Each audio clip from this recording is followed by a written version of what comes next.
At kinukonsinti kayo na inyong chief of police. Pinasibak ko, ibinalik. Anong klaseng hustisya meron tayo sa Pilipinas? Pag pulis ang may kasalanan, binibaby-baby. Pero pag ordinaryong maliit na mamamayan natin, agad-agad nakukulong. Pag minalas-malas, sinasalvage pa. Klaruin mo Then, pag... walang warrant, dapat di kayo pumasok. Sir, actually, sir, hindi sila pumasok, sir. Sorry, Hindi sila pumasok. sorry po, Chief. Doon pa lang nagkaroon inconsistencies. I'm sorry, Chief. Yes. Parang nabibaby to eh. Klaruin ko lang, Sir Tutulpa. Hindi ko binibaby itong Sorry. mga tao na ito, ha? Chair, I think it's not a question of public opinion. I think it's a question of these people doesn't have respect dito po sa Senado. I'm just citing public opinion kasi lahat tayo naman. Opo. Marami nagsusubaybay dito Mr. sa Chair. ating hearing. I agree with you. Pero- Again, hindi na naman tumutugma. Ang daming hindi pagtutugma-tugma. Mr. Bakit Chair. ko sinabi na walang warrant? Mr. Chair, alis na lang ako rito. Hindi ko matiis. Nakikita ko na parang itong mga pulis pinagluloko. I'm sorry, I have to walk out. Hindi ko kaya to.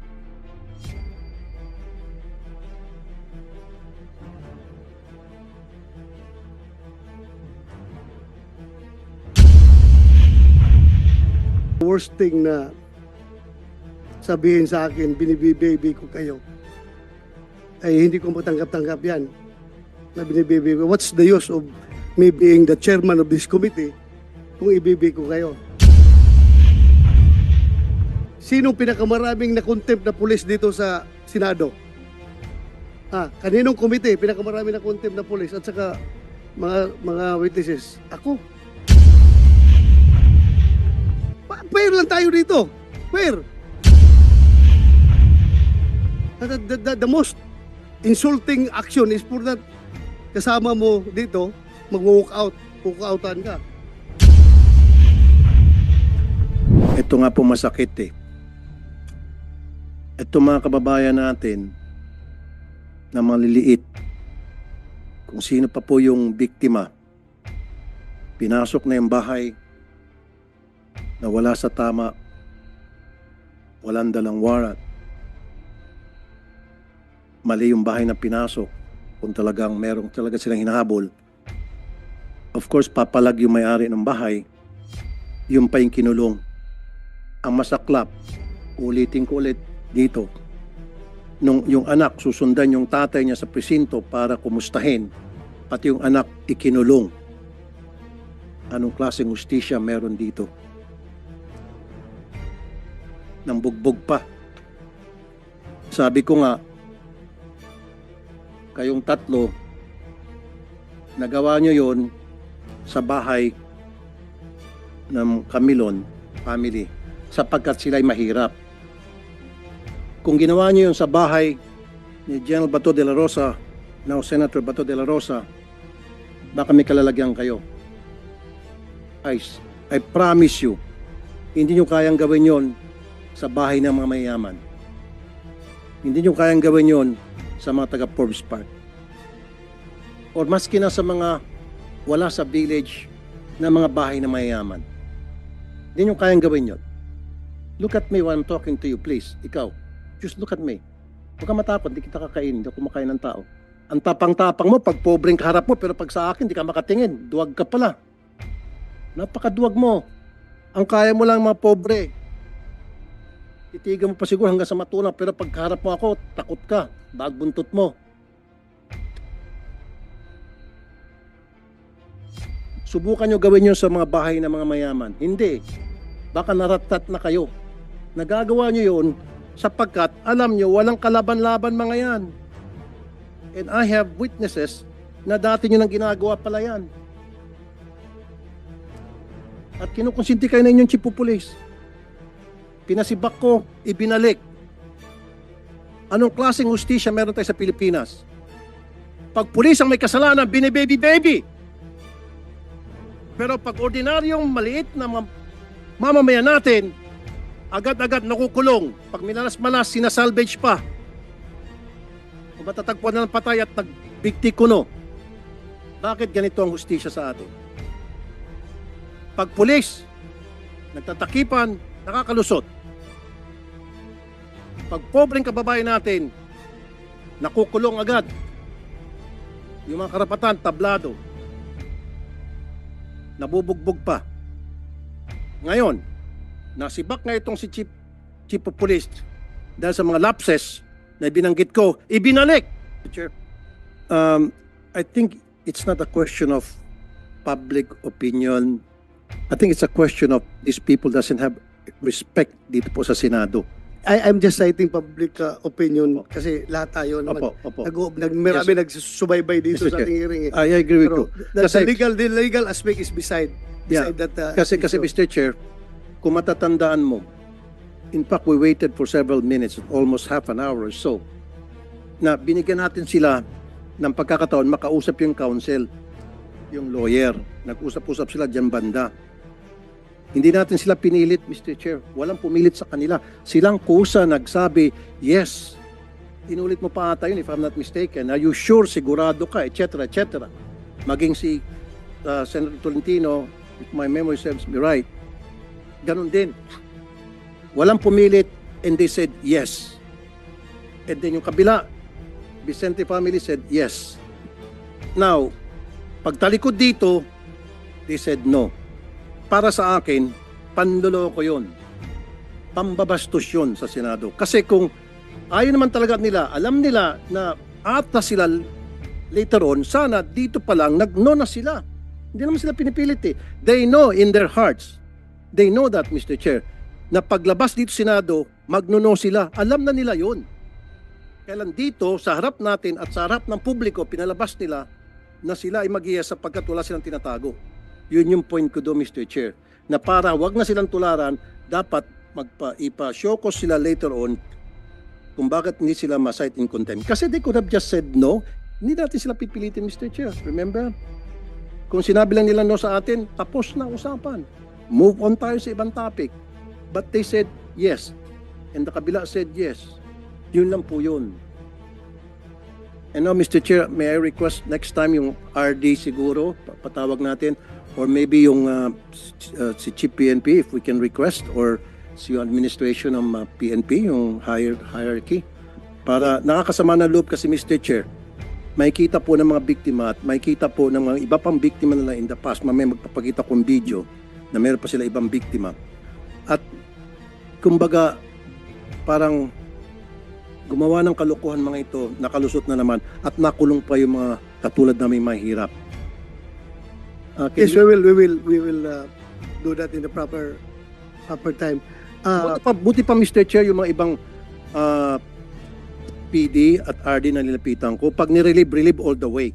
Marami na po ako naparelieve na mga chief of police na I went to the PD and RD, na-relieve all the way. Ito, nirelieve and then binabalik din at nagbigay lang ng rason na para sa akin, very shallow, flimsy yung reason.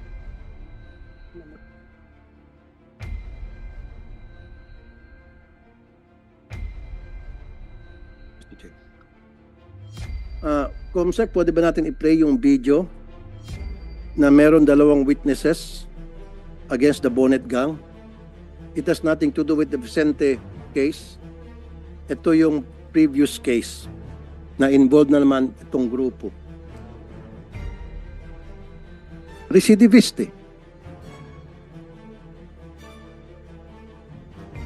Alam nyo, Colonel Arnedo and Colonel Apolonio and kayong tatlo, marami akong kaibigan ng mga pulis. My father was a member of the Philippine Constabulary. And I trust you that. My uncle, General Alexander Aguirre, is a policeman.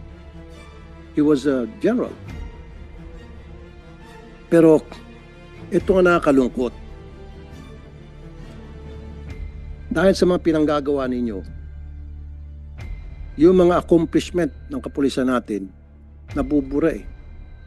Akala nyo ba ngayon? Sige, lusot kayo siguro sa mga followers ninyo, kung sino man yung mga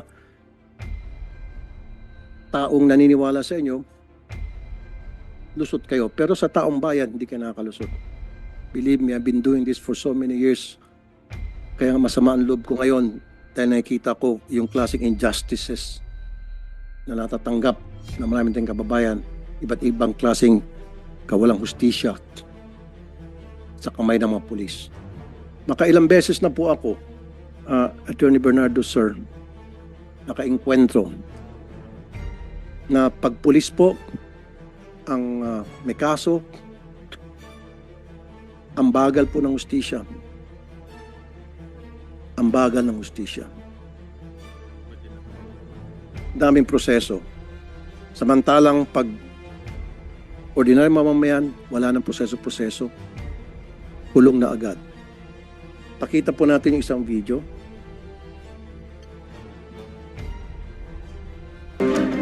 Tama ho ba? Nakabonet po sila? Lahat po sila, nagpakabunit po sila lahat. Ang lalaking tao nila, ang dami nila. Ilan Sobrang, ho nung sumugod ho sa inyo ilan? marami po sila. Kasi naglalakad lang po sila eh. Ngayon ho, ano ho, meron ho bang dalang warrant? Wala pong ganun, wala po. Ini barangay nga po, wala silang kasamang barangay. Kayo po. Wala rin pong barangay, wala rin ganun. Kung wala rin pong warrant, wala po talaga as in. Colonel Arnedo, ibang kaso yan, hindi sa kaso ng Vicente case. And alam mo, Colonel Arnedo, inconsistent ka kanina. Tapos ang masakit sa akin, pinagluloko mo itong Senado eh. Sinabi mo na walang warrant kasi nagkikasing. Anong sinabi mo ulit? Sorry? Validating, Your Honor. Hindi, meron ko pa isang sinabi na word. Yun lang, Your Honor, Hindi, meron ko pa validating. sinabi na, sabi mo walang warrant dahil, aside from validating, meron ko sinabi na word. Parang- Covert operation. Covert. Yes, Your Honor. Sinabi mo covert operation. So, para mailusot mo, yung hindi na sila kailangan magsuot pa ng body cam, na kailangan magsuot sila sa bonnet, you use that word covert para mapagtakpan mo yung kawalan sa procedure na hindi na rin kailangan ng barangay. Di ba? Ginamit mo yun eh. Akala mo mautakan mo tong Senado. No, Colonel, huwag kami. Kasi, and then later on, nung nagbigay sa iyo ng leading questions, si Chief Bato de la Rosa, or Honorable Chair, yes, may warrant yan. Nasa warrant, kaya lang hindi namin dala. You see, pinaikot mo kami. Covert operation, and then ngayon, may warrant pala, hindi lang dala. So kung covert operation, hindi na kailangan ng barangay. Kung covert operation, pwede nga bonnet, tama? Kung covert operation, maski wala nang body cam. Pero tatanungin ko si Attorney Bernardo, for the sake of argument, covert operation, Attorney Bernardo ng NAPOLCOM, kailan ba mag-bonnet ay body cam? Hindi. Your Honor po, kung tutukuyin ko yung sinabi po nila, kung sila ay merong covert operation or validation, this is a planned activity. Kaya dapat dala nila yung warrant of arrest. Kasi nga kung ginayak nila yun, pangalawa, dapat nakalagay yun sa logbook na meron silang operation. Sa informasyon po namin, hindi naman nakalagay na magsaserve ng warrant. At meron lang silang titignan. Kaya hindi rin tutugma. Pangalawa, kung yung sabi nila na meron silang service ng warrant of arrest, hindi po sumunod talaga sa proseso. At kung titignan po natin, doon sa nabanggit nyo pong command responsibility, kung merong ganong infraction, dapat nagkaroon na ng proseso na aalamin saan sila nagkulang at ano ang nangyari. Yun naman yung sanang pinakikiusap namin sa Chief of Police. Dapat po yung pagsusuot din ng bonnet, natukoy din po natin nung nakaraang hearing yan, kung talaga magsaserve ng warrant, gaya ng sabi nila, dapat meron namang kasamang nakaupo uniformadong tao. Kailangan magpakilala muna. Kung sakali ang sabi nga raw nila, baka meron pang masamang mangyari doon. Kaya hindi nila isinama kagad yung pulis. Yung mga bagay po ng yun dapat mausisa rin. Pero hindi namin po pinahihintulutan na yung normal operation nakabonet. Kaya nga po Attorney Bernardo, para mapagtakpan nitong si Colonel Arnedo yung mga pagkukulang nila from serving the warrant, bumuelta siya sa yung nagkikasing daw. Kahit na rin po makikasing dapat dala na rin nila yung warrant of arrest. Kasi nga, yun kasama sa mga gamit nila na para makapagpatunay na lihitimo yung kanilang casing operation. Kasi operation pa rin po yun nakaplano pa rin yun na meron pa rin documentation din po dapat yun. Dala dapat nila yun. So in short, Attorney Bernardo ng NAPOLCOM, meron talagang infraction doon, meron talagang mga lapses doon. May mga procedure na na-violate. Offhand po, mukhang meron pong, kung babasihan po doon sa pagsaserve ng warrant of arrest, meron pong kulang. Kasi nga, kung wala silang body-worn camera, ang sabi po ron sa Supreme Court Kahit na covert resolution, operation, ano yung sinasabi nito? hindi rin po kasi ang narinig ko nung nakaraang meeting magsaserve sila ng warrant dapat meron silang motion sa husgado kung wala silang body-worn camera na hindi nila maisaserve na walang Okay. body-worn. So kayo pong testigo, Attorney Bernardo, na merong nagsisinungaling sa kanilang dalawa between the colonel and these three. So it's just a matter kung sinong pipiliin ni Chief Bato de la Rosa, kung sino sa kanila ipapakontempt ngayon mismo. Kasi nga, kayo pong testigo, sabi nila they were serving warrant and they have in their possession warrant of arrest. And now, at Colonel Arnedo said, walang warrant because sila ay nakikasing lamang. So, clearly, may nagsisinungaling sa dalawa. Covert operation ang ginamit niya. Tama ba, Senator Bato? Yes, in order, it doesn't take Attorney Bernardo to decide kung sino sa kanila nagsinungaling. It's better na pakinggan natin kung sino talaga nagsinungaling sa kanila. Kasi, Chairman, Mr. Chairman, yun na, very clear na dito, established na rito na nung last hearing, we were all here at sinabi nila they were serving warrant. Remember? Meron Yes, silang hawak na warrant. Sinabi nila. Sinabi nila. Hindi na sinabi na may hawak silang warrant, ha? They were serving warrant. Ang sinabi nila dito. Nagsabi ba kayo na hawak niyo warrant? May dala kayong warrant? No, they said they were serving warrant. Nag-serve kayo ng warrant, di ba? Operation? Yes, Your Honor, magsaserve po kami nun. Pero hindi, Ano isi-serve niyo kung wala kayong dalang warrant? with due respect, Your Honor, lahat po yun ay documented. Pag-alis namin, actually po planned operation dahil po pinlano po namin yun, naka-logbook po yun, naka-blatter. At So, naka-blatter, na lalakad kayo, mag-serve kayo ng warrant? yes, Your Honor. Saan Your yung Honor, blatter? Saan yung blatter na yan? Okay, part po yun sa mga sinabit Okay, namin na ayan na naman, Mr. Chair. Palagi nadudulas, magsaserve sila ng warrant. At again, kumukontra naman sinasabi ni Colonel Arnedo, yung kanilang PD, na walang warrant dahil sila ay nagkikasing lamang. Again, hindi na naman tumutugma. Ang daming hindi pagtutugma-tugma. Covert operation, hindi, hayaan mo siya magsalita. Let him speak. Do not stop him. Isa ka pa. See, sandali, hindi, I'm not talking to you, sir, Colonel po. You see? Sinabi niya, they were serving the warrant, which means they have the warrant in possession, because if you're serving the warrant, then you must have that paper. Yes, dapat. Kaya nga, di ba? Simple English. They were serving the warrant. So, merong hawak sila. So, saan ang warrant nyo at that time? Bakit hindi kayo nagdala ng warrant? According to your dala po PD. ng warrant officer ko, Your Ha? Honor. Ako po yung sinasabi lang hindi may dala, pero yung warrant officer ko po ay meters lang po ang layo sa akin. Sinong warrant officer nyo at the time? Police Corporal Joel Dicen po, Your Honor. Ikaw? Yes, Your Honor. May dala kang warrant ng time na yan? Nasa bulsa ko po, Your Honor, kasi po magsaserve po kami ng warrant of arrest. Kaya nga, paano kayo mag-serve kung walang warrant? So, dala-dala yung warrant. Dala po namin, Oh, Your bakit Honor. sabi mo na walang warrant? Magbabalidate pa lang kami that time, Your Honor, nung... Sandali. Mr. Bakit Chair. mo sinabi na walang warrant? Mr. Chair, alis na lang ako rito. Hindi ko matiis. Nakikita ko na parang itong mga pulis pinagluloko. I'm sorry, I have to walk out. Hindi ko kaya to.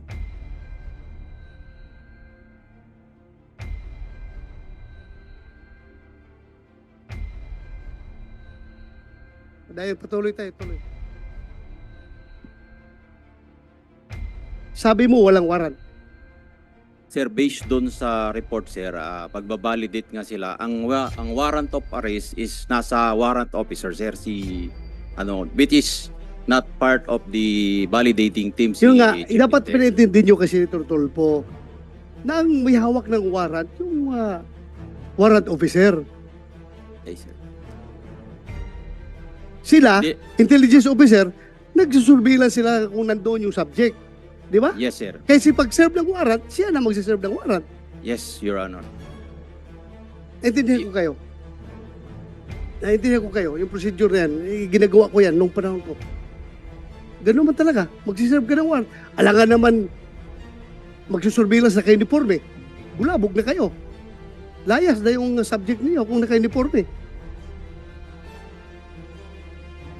Ganun lang yun. That's one.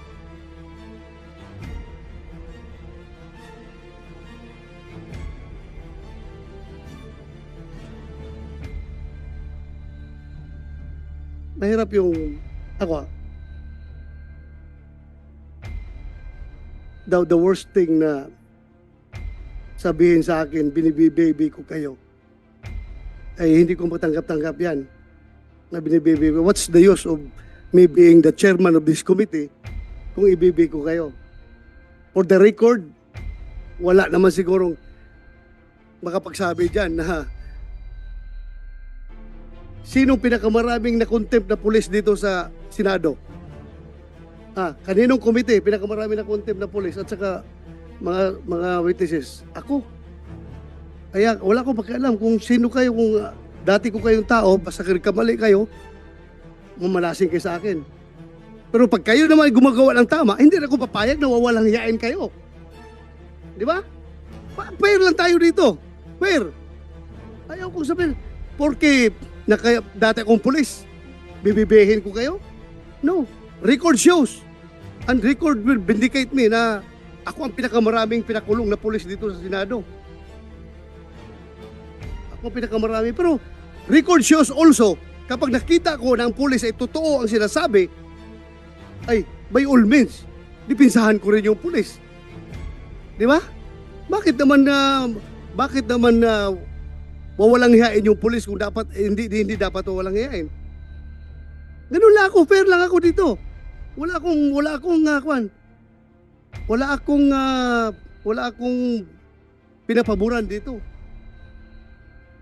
The most insulting action is for that kasama mo dito, mag-walk outan ka.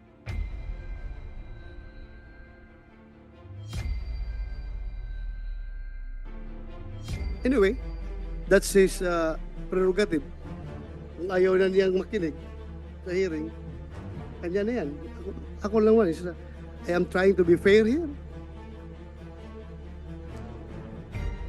Wala akong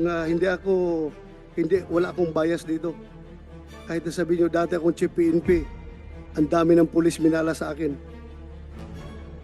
Ako lang, fair lang ako. Ayaw ko lang rin na masyadong kinakawawa yung pulis na dapat hindi naman kakawawain. Respetuhin lang rin natin dahil kung ano yung right ng mga complainant na civilian, ganun din ang right ng mga pulis. Pero lang tayo. Yun lang sa akin. Ayaw kong ma-accuse ako na binibaby ko kayo. Never in my pagiging chief PNP o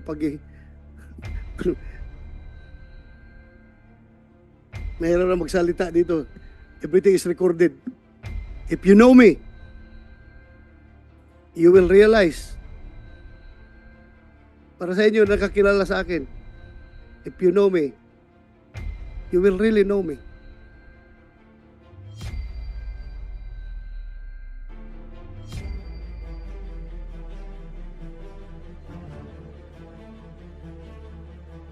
Hindi ko lang matanggap-tanggap for the record na kayo ay pinagmumura dito. Ayaw na ayaw ko mumurahin yung taong naka-uniforme, mumurahin, wawalang hiyain. Yan ang hindi ko matanggap-tanggap. Kung dapat kayo murahin, doon sa labas. Huwag dito sa hearing.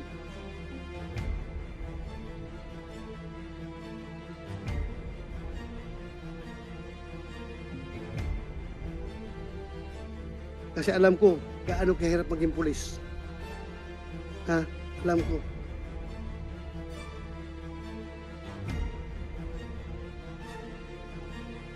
Paglabas mo pa lang dyan sa pintuan ng bahay mo, hindi mo na alam kung magkakabalik ka ng buhay sa mga anak mo pagkahapon. Kaya dapat respetuhin natin yung pagiging pulis. At doon naman sa mga abusadong pulis, dapat talaga may kalalagyan kayo. Kayong mga abusadong pulis. Dahil niyuyurakan ninyo yung uniforme, yung badge na suot-suot ninyo. Hindi kayo dapat magiging pulis. Oh my God, sabi ko sa inyo, I am your number one enemy kung masama kayong pulis. Hanggat saan tayo aabot, kahit matanda na ako, hindi ko kayo atrasan sa anong gira gusto niyo. Anong warfare gusto nyong ilalaban sa akin, hindi ko kayo atrasan kung siraulo kayong pulis. Pero kayo matinong pulis at kinakawawa, my God, I will offer my life to you. Ganun akong klaseng tao.